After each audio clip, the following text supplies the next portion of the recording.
The views, information, and opinions expressed during the following program are solely those of the individuals involved and do not necessarily represent the views of Access Communications, its representatives, or its employees.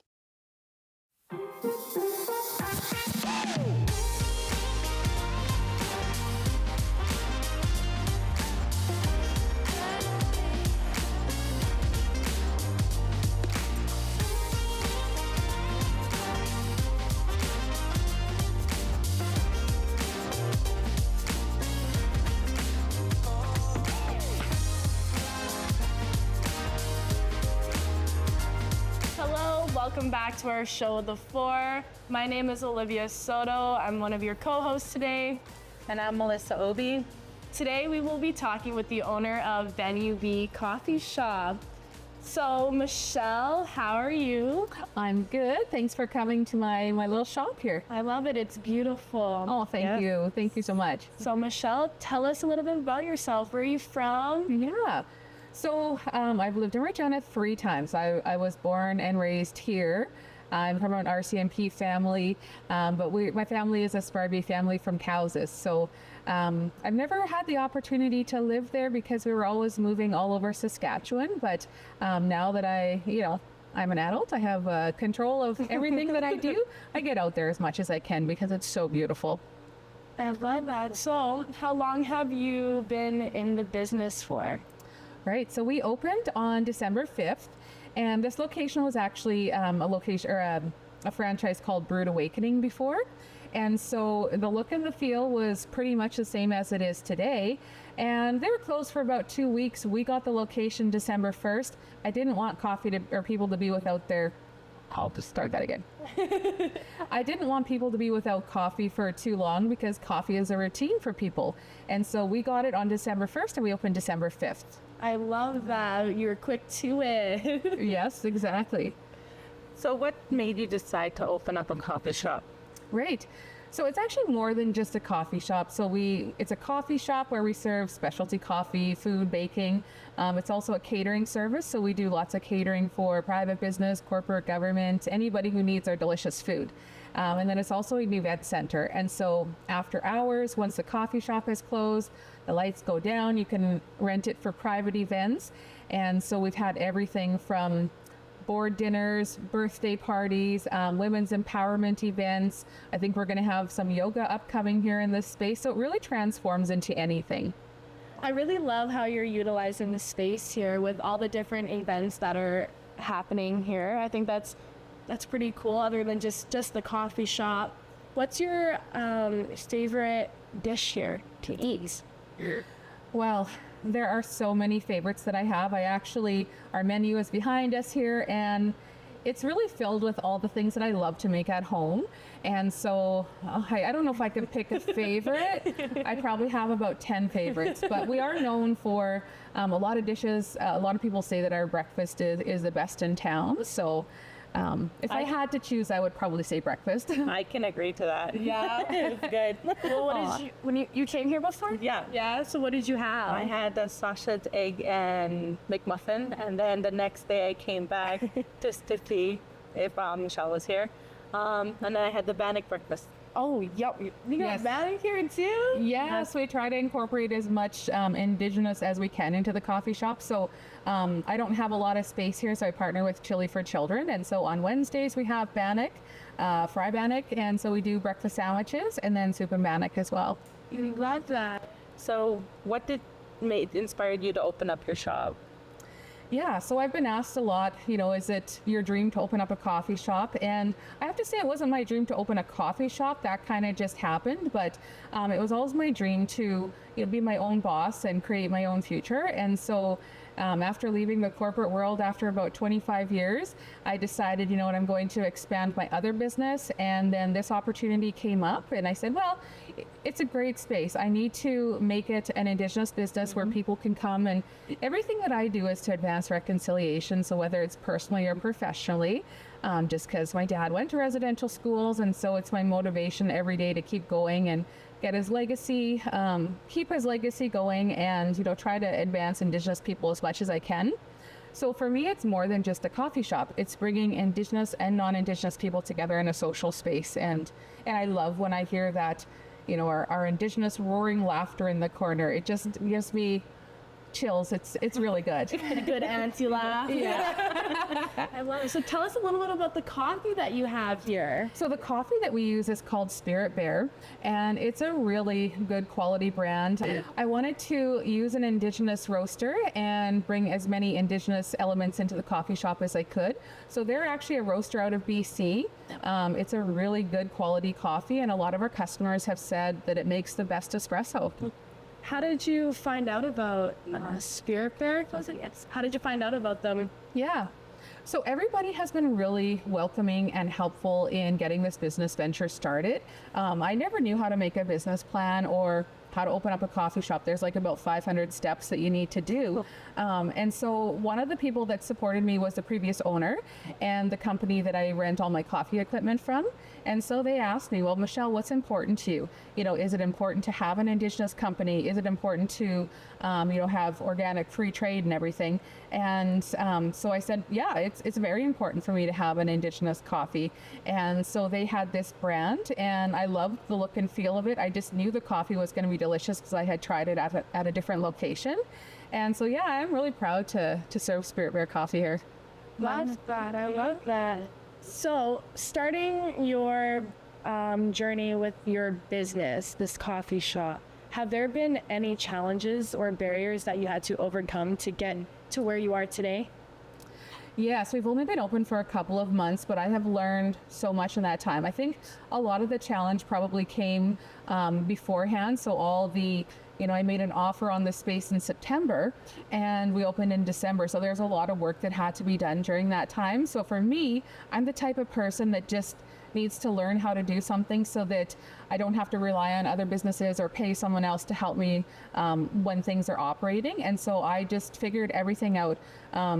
I was just speaking to some students that's really important to me about business plans. And I said, even if you're going into a sole proprietorship, this is a corporation which has a few more steps, but it's so important to do that business plan. And so what I did was I figured out how to do it. Pause, what was the question again? Oh, challenges. I'm so intrigued. I know. I have the next question I know. Okay, good. So challenges definitely was trying to figure everything out beforehand. Who do I reach out to get the answers? And like I said, everybody has been really welcoming to help me with this information. So I think my business plan is about 40 pages long, but it really helped me to figure out what's important to the business, where am I going to focus on? Because I think when a lot of first-time business owners do a plan or they open up a space, they say, I want to do it all. I want to help everybody. I want to serve everything. And that's kind of what I thought in the beginning, but realistically, I think if you want to have a successful coffee shop, you have to have a niche and you have to focus on a couple of things and do them really well. So the business plan was one of the challenges, and it really helped me. I would say another challenge was the cost. I didn't realize, I bought this space. I didn't buy the name of the business, but I bought the space and then I rent from the landlords here. And I thought, well, a coffee shop can't cost that much, but oh my goodness, all the costs that come up, the cost before opening it, the operating costs, the staffing cost, it's a lot. So that definitely was one of the challenges. And then, I always thought, well, I'm going to just sell this product for this much. I'm going to pay my staff this much. But once you start actually working with all this information, having to pull back sometimes is something that you need to do. So it's a learn as you go. Financing was a little bit tough. The bank was fine. I got that portion. I went through CEIF for some of the funding as well. But other than that, I couldn't really find a lot of funding sources, but I was able to get a couple of pretty big ones. So I like that. I love that. I heard you talking about sole proprietorship. Yes. What is that? What is sole proprietorship? So sole proprietorship, I actually own another business as well. It's called Brooks HR Group, and it's all focused on, again, advancing reconciliation, so advancing Indigenous people and careers throughout all levels of industry. And so that business is a sole proprietorship, and that's basically the easiest type of business that you can open. So you get your business license, you get your name reserved through ISC, and then you can pretty much just start operating. So the thing with that is if you're a sole proprietorship, yes, it's easy to open. However, the risk is all yours. So that's fine for my other business. However, the other type of business that I'm in is a corporation. So I've incorporated this business, and it basically means, yes, I'm the owner of this company, but I also have shareholders and all that information, which I'm the shareholder, the director, the everything. I have meetings with myself for the corporation because I'm the only owner. But yeah, a little bit more work to get incorporated, but there's less risk involved with that. I love that. So when you're do you come and work as well some days? Yes, I love changing gears. One day, I'm sitting on a panel talking about Indigenous HR strategies. The next, I'm in my jeans sweeping the floor and helping customers. I love being here as much as I can. I love that. When you're making your drinks, what is your favorite drink to make? My favorite drink would actually be it's called a mocha latte, and the reason that that's my favorite is because I get to, of course, brew this delicious espresso, and then I get to play with the milk foaming, frothing process, and then that's the only one I know how to make latte art on. You perfected that one. Exactly. So a customer will come in and say, I'll have a caramel macchiato. You mean a mocha latte? One coming out, please. But it's terrifying. I've never owned a coffee shop. I didn't drink fancy coffee beforehand. I would go to Starbucks and I would ask my boss, what do I order when I get there? And he said, a large Americano misto with caramel and yada yada. And I was just like, oh my goodness. So I wrote it down and I ordered that. And now I actually know what he's talking about here. It's scary at first to own a business and to get behind that machine, but it's so much fun once you get that confidence and learn how to do a couple things. For sure. Oh my gosh, years ago, I think I was 18 years old. I worked as a barista at the Breakfast Bistro. Oh my gosh, I remember the first time I made an espresso. So I learned from one of the other young girls, and we're making it. Oh my goodness, I have these old Greeks, and they're very picky about their espresso. And I had the boss, and he came up to me. He's like, no, you're not making it right. I was like, what? He's like, there's a way. So he ended up showing me the best way for these old Greeks, because they love their coffees. I had to perfect it. But honestly, Exactly. It's so fun making the coffee and using all the tools. It's a fun time. It is fun. It definitely is a fun business. It's an art. It's rewarding to, to serve a customer and then have them say, oh, this is so delicious. This is the best drink. This is so flavorful, and it's rewarding for sure. I love that. So you said that you started this business just recently. Yeah. So you opened in December. Yeah. Okay, that was what, 6 months ago? About that, yeah. Yeah. Seems like a lot longer. And how's your adventure so far? In the 6 months, what have you learned? Oh my gosh. Well, I feel like I have owned this business for a lot longer. When I'm here, I just feel like I know what I'm doing, because if I don't, I learn how to do it. I ask other people. I'm able to come in here and be really creative. So, I've come up with a menu here that I think I'm comfortable with. I love all the items are pretty regular items. Sometimes when you go to a coffee shop, there's, I guess, non-traditional foods there and stuff, but I wanted to make sure that my food had, the hearty pretzel dog, the hearty beef melt, the clubhouse, and things like that. So it's gone really well. We've been really welcomed into the community, into the warehouse district here. We do have a little bit of a challenge with the revitalization happening. So there's construction out there for about 2 years, but I did know that when I was coming in, and I never see anything as a negative thing. So for me, the glass is always half full instead of half empty. And a lot of people are coming up to me saying, well, Michelle, construction's happening and that's really going to kill your business. And I say, well, you know what? No, it's an opportunity. The folks there, you get to know them. Relationship building is really important in a business like this. And they're going to be our future customers as well. So it's an opportunity for sure. So you mentioned earlier about the events that you do have here. So how many times a week do you host an event? Yeah, so event hosting since December, I think we've hosted about 20 events, I would say. That's amazing. Wow. Yeah. Oh my God, good work. Yeah, it's gotten pretty popular. So, sometimes we had a 30th birthday party in here. and it was all blinged out with gold, and just it was such a fun event. Then we had a birthday party for a 60-year-old. She was having her 60th birthday party, and she loved Taylor Swift, and so that was the whole theme of the evening. You know, they had it catered by I can't remember, I think it was called Rib Chucks, and it was delicious food. And then, yeah, you know, over here we have a beautiful stage area, so there are some lights that can come open and all the hookups for mics and everything. And so we've had a couple of music events here as well, so it can really transform into any space.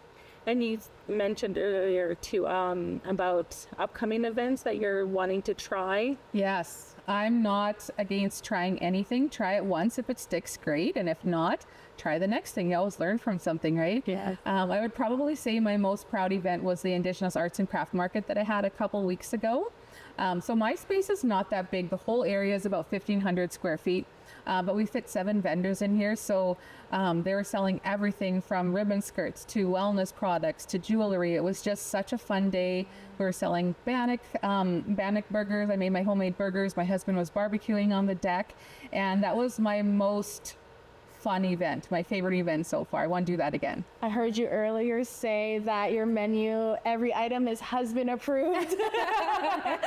Yes. I love that. So he was the taste tester to help them make the menu. He's always willing to be a taste tester. He always says, the clubhouse. I love the clubhouse. So we always make that for him when he comes in. I love that. And it's kind of funny because you know, he's not an owner of the company, but he's a big supporter, him and my daughter. And when he's here on the weekends helping out, he's an employee too, which is kind of fun. But when he does work here, he'll go around, he'll joke with everyone, and, you know, they'll say, "Oh, are you an owner of the business?" And he'll say, "No, my wife owns the place. I'm just a prisoner here." And he gets everyone laughing. And that's what it's all about, is relationships, making people feel comfortable in this space. So I love when I convince him to come and help out. I love that. That is awesome. Are there any other things that you do for the community? Yeah, so I definitely, I guess my style is more of a minimalist, and so I knew that I wanted to have a minimal decor here, but I did have a couple pieces of artwork. I hope we'll take a picture of that after, but I found out after that it was a Métis artist from Lumsden, and I absolutely love the couple of pieces of art there. I try to hire as many Indigenous folks to the coffee shop as well. So right now we have 10 staff members, and 7 of us are Indigenous. So That's amazing. I figured if I had more part-time and casual staff who are students, then they can earn while they're learning, and then I can work around their schedules. That's been going pretty well. And then I've also had a work placement here from Scott Collegiate. It was her absolute first job, and so we were able to teach her the business, teach her teamwork, and just make sure she gets a good start into the workforce. So how does that work with working with a high school for a work placement?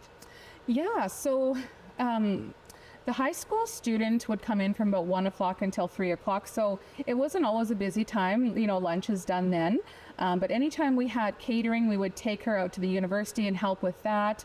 You know, there was a lot of doing the cleaning, because there is, of course, you want to make sure that you have a safe and clean workspace as well. But, you know, the values of learning customer service, getting around, being in a public atmosphere, those were really great skills to learn. You guys got anything else you'd like to add? I just want to say that the Spirit Bear espresso is delicious. I love the orange foam. That was great. It was smooth. It tasted so well. Oh, that is great. Yeah, we've had a lot of people come in and say, you know, your drinks, not blended drinks, but your espresso drinks, they're very good. Yeah, it's hard to come by, especially not that many people know how to make espressos. It's good. It's good. I love it. Oh, good. It's a perfect pick-me-up. Yeah, So wonderful. With your business, how often are you open?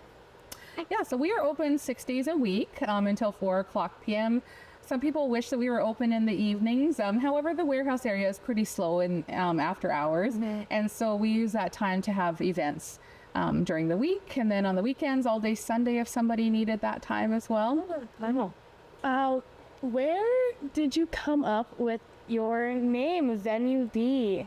Yeah, so for me, when I have business ideas, whether it's through my HR company or through here, it's kind of like, okay, I wake up at 5 in the morning, I can't sleep, I have an idea, and I just go with it. So Venue B, it's kind of been sitting in my mind for a little while. B, of course, is from my last name, Brooks. And so I just said, Venue B, yeah, that works for me. And so I designed the logo. I'm not a logo design person, but I used good old Canva, and then I edited something, and it came up with a brand that way. Like, my brand wasn't going to be gold and white and black with kind of the look and feel that it is now, but it works so well, and I really love everything that I've done with the brand. It works really well. So I love that. Are there any future goals that you have in mind coming up that you'd like to accomplish? Well, some people will say, do you want to open up another coffee shop? I've had some people in other cities say, well, maybe you can open up something here. However, I think one shop is probably enough for me. I really want to expand. I really want to expand my other company as well. They both work with each other because, I get a lot of networking opportunities in here. And then when I'm out there, I can talk in the business world about, hey, we do catering, we do this. And so then a lot of people will come in for their meetings. A lot of students come here and work. And I really wanted to call it a coffee lounge because I want people to feel they can lounge around. I love that. I was reading the sign and I was like, lounge? I'm like, sign me up. Well, yeah, some people will come here. We have a lot of supporters who are regulars, and I always joke with them saying, okay, this is your office space. It's ready for you during the day. Yeah, it's a great space I love when people stay for hours and hours, and they enjoy the coffee, they get refills. And I guess one thing with the construction here, it's sometimes a little bit hard to get into, and I think that might deter people. However, we have this beautiful free lot right beside us, so people are coming to visit. I just make sure when they're in here that I say, okay, next time you're in, make sure that if you can't get in through the front, if the traffic is a little heavy, come through the back alley. It's always going to be free parking for you. So what made you choose this location? What made me choose this location? Again, it was an opportunity that was already there, and I had tried to open up, I had a couple other business opportunities I was really looking into, but I really wanted it to have this look and feel. So, you've got the beautiful brick there, you've got the blacked out ceiling, and if I was going to design a different business, it was going to look like this. So this was turnkey, it was ready to come in. I just had to, throw some of my art on the walls and a little bit of Michelle into this, and then it was ready to Michelle-esque. go. Exactly. Thank you so much for having us. We really appreciate it. And thank you for tuning in to Watch the Fort today. This is our last episode of this season, so thank you so much for joining us on our adventure this season. Wait, Michelle, aren't you going to show us how to make espresso? I absolutely can. All right, let's check it out. Okay.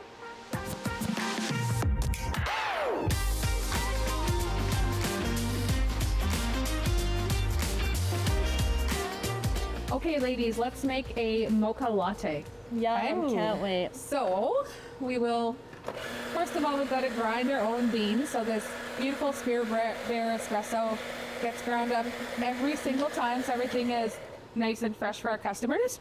And then you have to squish it down. I think that's probably not the correct term, but make sure it's pressed. I think it's called tamped or something.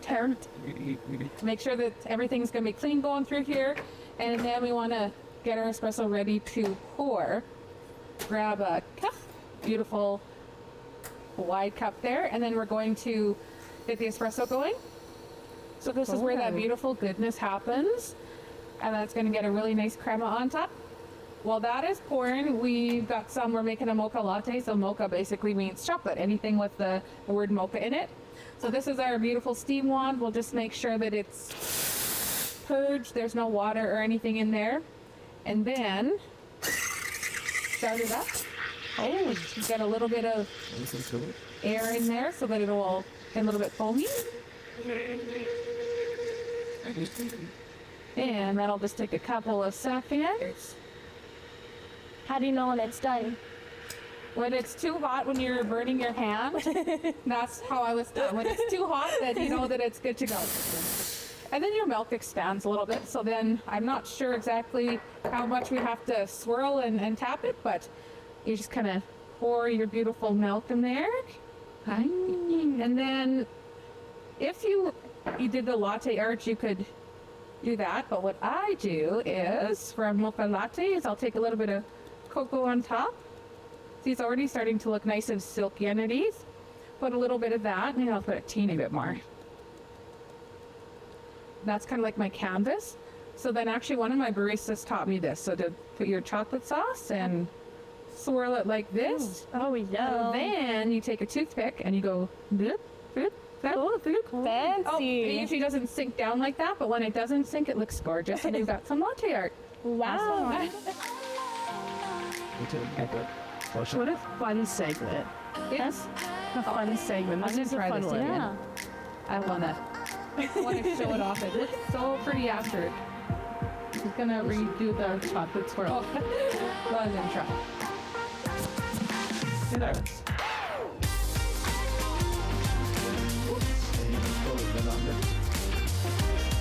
There we go. Over there. Pretty.